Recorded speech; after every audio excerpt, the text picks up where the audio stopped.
Саламатсыздарбы, Ободо стратегия 2017 теледолбоору жана алпырышы мен Карманбек Кулуев. Бүгүн биз айыл чарба маселесин талкууламакчыбыз жана биздин маектешибиз Кыргыз Республикасынын айыл чарба жана мелиорация боюнча министрдин орун басары Керималиев Жаныбек Калканович. Саламатсызбы? Саламатсызбы. Дары эле мына биринчи суроом эл арасында кээде айтып калат да, мынтипчи өстүргөн дагы, эккен дагы дыйкандар, анан кийин министрлик өзүнчө аткарган киши боло берет депчи. Айтсаңыз, азыркы кезде ошо айыл чарба министрлигинин негизги аткарган жумушу кайсыл? Жана ошол эле мурдагы Советтер Союзундагы министрлик менен салыштырганда эмнелер өзгөрдү ошо иште? Эми айыл чарба министрлигинин милдети эмнеде? Бул саясат. Саясат ойлоп калышпасынбы? Чоң саясат деп, бирок бул биздин айыл чарба саясатыбыз. Саясатты негизгиси жүргүзгөн ушу айыл чарба министрлигинде ушул айыл чарба саясатын жүргүзөбүз. Дыйкандар бардыгын биле бербейт. Ошондуктан биздин адистер аркылуу дагы ошол эмнелерди өндүрүш керек, эмнелерди структураларды беребиз. Ошол структуралар боюнча иштерди алып барат. Жерлерде биздин адистерибиз бар. Ошол адистер менен чогуу биз ошол дыйкандар иш алып барат да. Менин оюмча, мен тиги мурункуга салыштырмалуу азыркы министрлик мобилдүү министрлик болуп иштеп атабыз. Мына 3-4 жылдан бери мына биздин алдыга жылыштар бар. Совет учурундагы министерство болсо мында заказ алчу. Эскертип кетсек, баягы ошол Советтер Союзунда ошол эле баягы саясатты ишке ашыруу механизми, сиз айткандай заказдар болчу. Башкача айтканда өкмөт, министрлик айтат эле, бизге паланча гектар, паланча тонна будай керек, ар бир совхоз, колхозго ким эмне өндүрүш керек айтчу. Ошого жараша баягы неме берчү, баягы айрым ресурстарды. Анан кийин ошону жыйып алып, ушундай мамиле болчу. Азыр министрлик дыйкандарга эмне өстүрүүнү кантип айта алат? Мисалы, азыр мүмкүн бизге будай керек, бирок будай арзан. Анан кийин элдердин бардыгы будай өстүрбөйбүз деп шампиньон өстүрүп алса, мисалы. Муну дагы туура айтып атасыз, анткени себеби биз азыркы учурда муну өстүр деп эч качан настаивать этпейбиз. Эмне себептен дегенде, ар бир дыйкан өзү билет эмнени өстүрүштү, бирок биз салыштырмалуу структураны беребиз. Анткени биз ушул дүйнө жүзүндөгү рынокто, базарды мониторинг жасап, эмне иштер болуп атат, кайсыл товарды өндүрүш керек, кайсы товарды өндүрбөш керекти биз предварительно айтып беребиз да, процентный соотношение берип атабыз. Эми мисалы будай боюнча алсак, мисалы будайды биз деле өстүргүлө деп айткан жокпуз. Эмне себептен дегенде, ар бир дыйкан өзүнүн ою менен өстүрүп атат. Анткени себеби азыр биз экономикалык союзга киргенден кийин, Бажы союзуна киргенден кийин бул чек аранын баары ачылды. Казакстандан биз будайды алсак болот. Бирок азык түлүк коопсуздугу деген бар. Бул бир күнү Казакстанда будай болуп, эмдиги жылы бизге бербей койсо, бизде азык түлүк коопсуздугу тартыш болуп калат. Ошондуктан биз ошол жанагы проценттик пайыздык соотношение жасап атабыз. Мисалы азыр где-то 50% кылкандуу даны эгиндерди өстүргөнгө дыйкандарга мындай возможность болуп атат да. Эми азыр биз базар экономикасына өткөнбүз. Ошондуктан азыркы учурда эң негизгиси дыйкан өзүнүн иши менен байыш керек, чөнтөгүнүн капчыгын толтуруш керек. Ошондуктан биз азыркы өтчү товарлар жөнүндө кайсы сельхоз продукция өтөт, каякта мындай керектелүүлөр көп болуп атат, ошолор боюнча биз жерлерде айтып атабыз. Мисалы эле алсак, фасоль жөнүндө сөз болуп атат. Мына Талас областында фасолду 3 жыл мурун, 2 жыл мурун айтылган фасолду көп өндүрбөгүлө. Анткени себеби бир учурда баа көтөрүлүп кеткенде, Бразилияда, Турцияда базардын фасолдун өндүрүмдүүлүгү аз болуп калган, үшүк алып кеткен. Ошол себептен биздин баасы көтөрүлүп кетти. Себестоимость деген болот. Ошо себестоимостька жараша сатылыш керек. Ошого дыйкан өзүнүн баасын кошуп туруп, мындай пайда алат да. Бул жерде 100дөн ашык акча сом болуп кетти 1 килограмм. Ошондуктан биз ошону айтканбыз. Азыр дагы айтып атабыз. Бул кыскарткыла фасолдун мындай Бразилияда. Ошондуктан эми бул боюнча дагы көп изилдөөлөрдү жүргүзүп атабыз. Биз ар жерлерге барып атабыз дагы, ошол фасолдардын сатылышын дагы биз ошол бардык жерлерде, мына мисалы азыр биз айтып атпайбызбы, бизде 5 миллион элибиз болсо, базарыбыз болсо, азыр 250 миллионго жак чукул базар ачылды деп. Ар бир канчалык ачылган күндө дагы анын товардын дагы баасы болуш керек да. Товардын да сапаты болуш керек. Ошон үчүн биз ошо сапат жагына да карап атабыз. Мисалы, ошол эле Бразилия такыр эле биз фасоль экпейбиз деп, Кыргызстандын баардыгы фасолго өтүп алса, эми жакшы сатылып атат мисалы депчи 100 сомдон кетти депчи. Ошол эле баягы коопсуздук маселеси эмне болот? Анткени биз айтканда коопсуздук болуш үчүн бизде 9 неме бар дедиңиз, наименование, 9 өсүмдүк өстүрүлүш керек. Аларды мисалы ошол эле мисалы Кыргызстанда мисалы буудай өстүрбөй койсо, мисалы дагы эмнелер бар, ошолорду өстүрбөй койсо да, баардык эле фасоль көтүп алса, министрлик эмне кыла алат? Мүмкүнчүлүгү кандай? Ар бир дыйкан бүт фасоль көтө албайт. Анткени себеби фасолду жылга өндүрө берсе бул монокультура болуп кетет, бирок жердин кунардуулугу да жоголуп кетет да. Ошондуктан эмне себептен биз ошол себеп оборот жасап тургула деп атабыз. Ошол себептен дыйкан улам фасолун өндүрө бербейт. Анткени себеби жылдан жылга сапаты начар өсүмдүктү ала берет.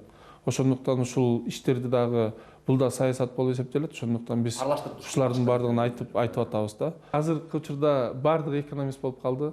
Ар бир фермер каякта базар потребность көп экенин, эмне экенин ошолор боюнча эгет.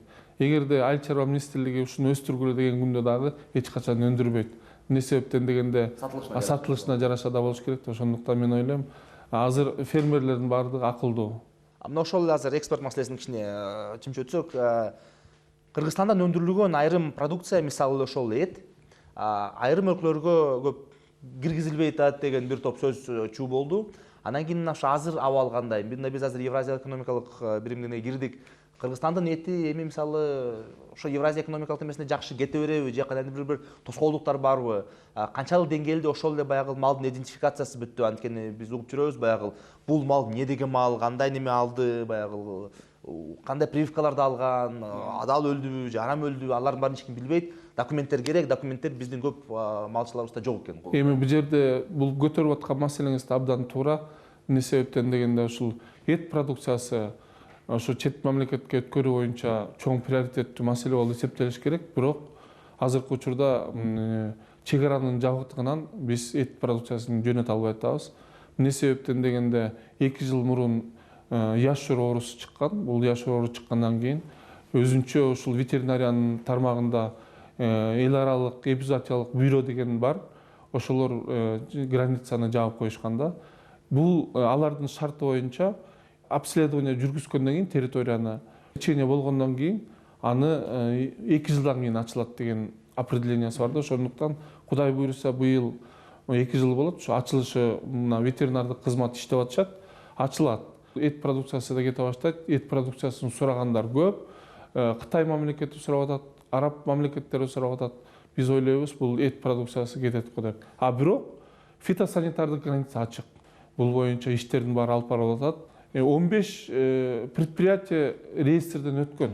Бул реестр дегенибиз жанагы Евросоюзуна кирген эң негизги требованияларга ылайыктуу экспорттоого дарымети жеткен предприятиялар кирет. Ошолордун ичинен 15 өттү, дагы 8 даярдалып турат. Ошондуктан мен ойлойм, бул иштер алып барылып атат дагы, жакшы иштер болуп жатат. Чек ара ачылып, эт сатылып баштагандан кийин этти экспорттоого биздин мүмкүнчүлүгүбүз, дарыметибиз жетеби? Анткени ошол эле баягы биздин айрым бойнук цехтер ошол эле кээ бир стандарттарга жооп бербеши мүмкүн деген сөздөр болуп атат да. Эми мисалы өкмөттүн азыркы приоритеттүү направление 4 багытты алып атабыз. Айыл чарба министрлиги да ошол 4 багыт менен иштеп атабыз. Ошолордун ичинен сиз көтөрүп кеткен ошол жанагы убойный цехтер, логистикалык борборлор, тамчылатып сугаруу, күнөөсканалар жөнүндө. Бул азыркы заманбап биздин ошол фермерлерге керектүү багыттар деп эсептейм.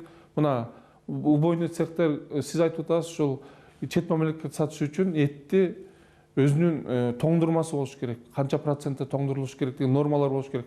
Азыр заманбап убойный цехтер курула баштады. Мына жакында эле куруп атабызбы же бирөө жардам берип атабы же кандай өзүбүздүн акчабыз мененби? Жардам менен биздин ишкерлерибиз куруп атат. Азыр эми баягы Иждивенский деген иш бүткөн.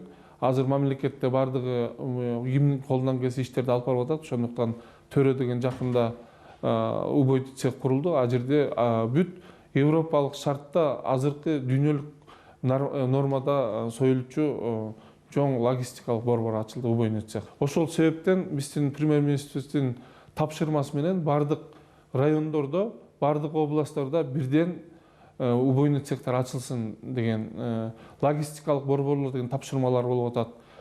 логистикалык борборлорго кичине тактап кетсеңиз, ал эмне деген мындай? Логистикалык борборлор деген жанагы камера хранения, хранилище сыяктуу. Аларда жанагы температура бир неме болуш керек. температура болуп. Эми логистика эмне үчүн? Логистикалык борбордун курулушу бул бизде мелкотоварный болуп атат хозяйстволордун баары.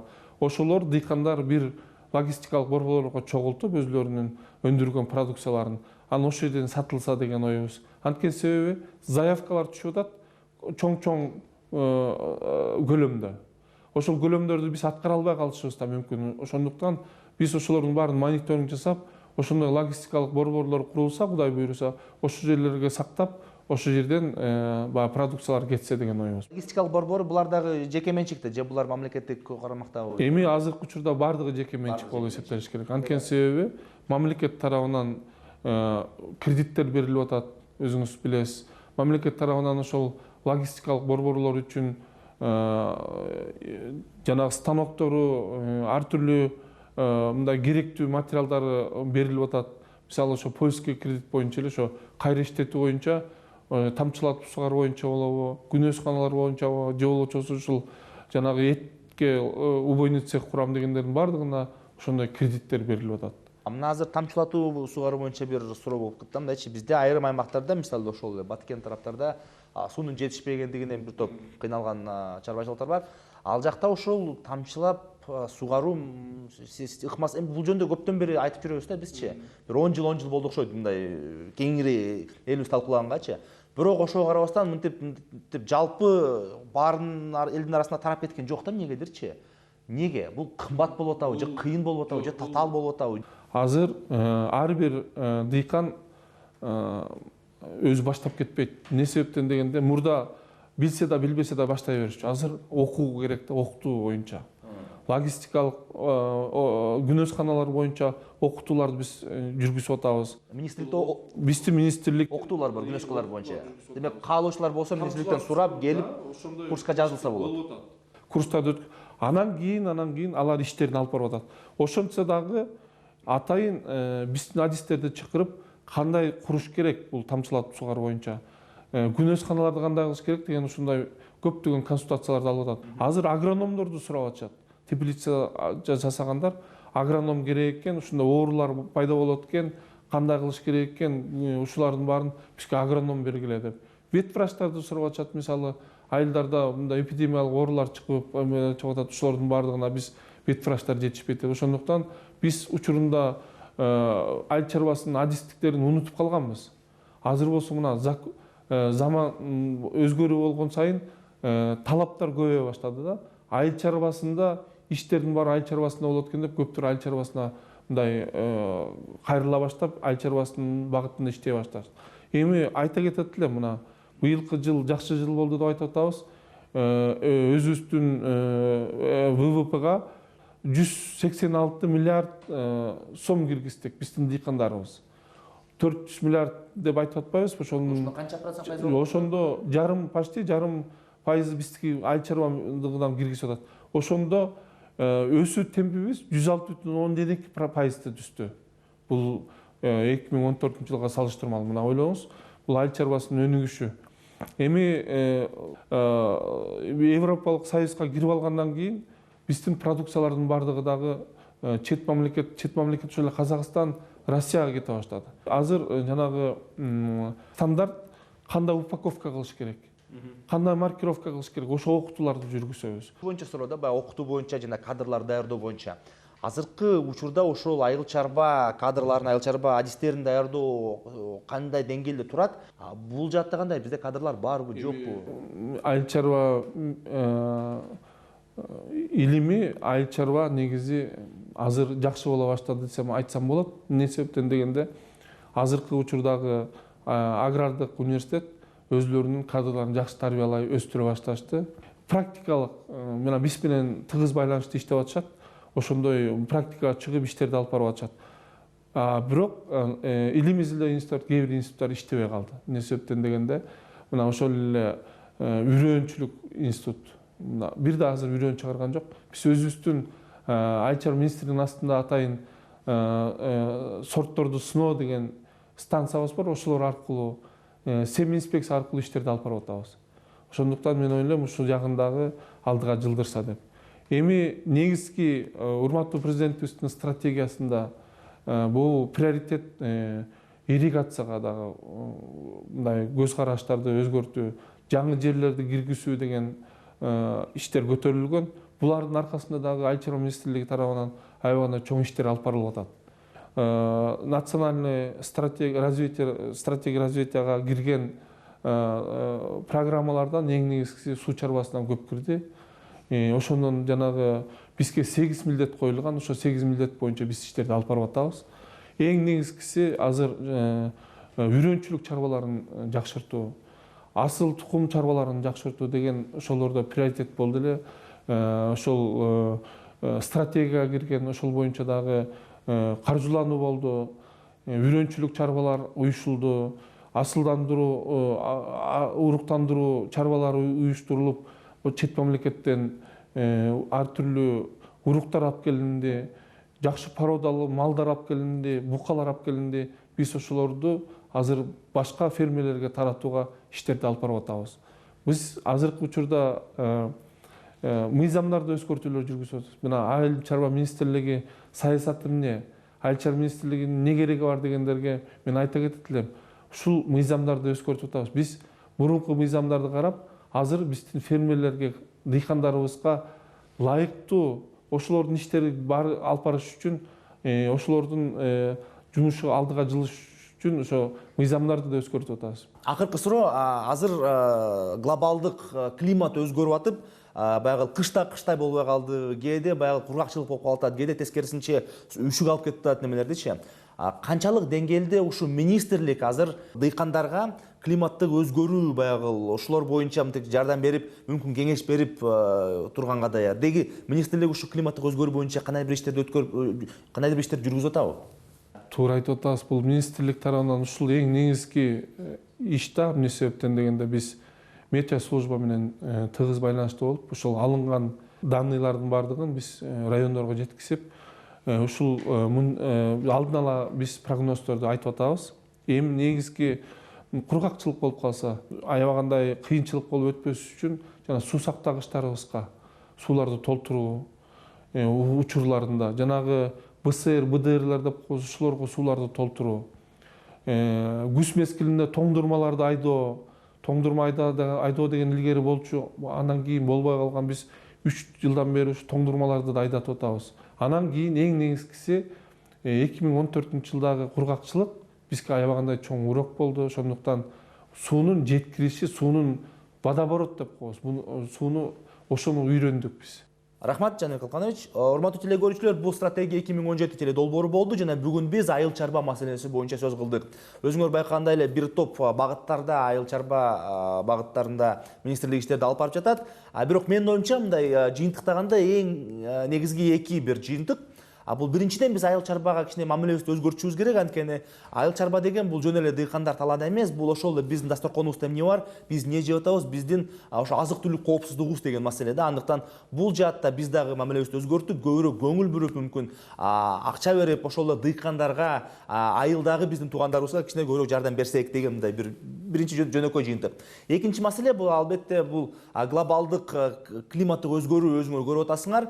Бул жаатта биз дагы ушу жаратылышка кичине мамилебизди өзгөртүшүбүз керек. Сууну сакташ керек. Бизде суу көп болгон өлкөдө эле сууну карап койбойчу. Сууну сакташ керек, дарактарды, бактарды баардыгын деги эле жаратылышты сакташ керек. Мына менин оюмча мына ушундай эки жыйынтык менин жеке жыйынтыктарым. Сиздерден болгон мен Карманбек Кулуев жана бул стратегия 2017 теле долбоору болду. Сиздерден кийинки жолу жолугушканга чейин саламатта калыңыздар.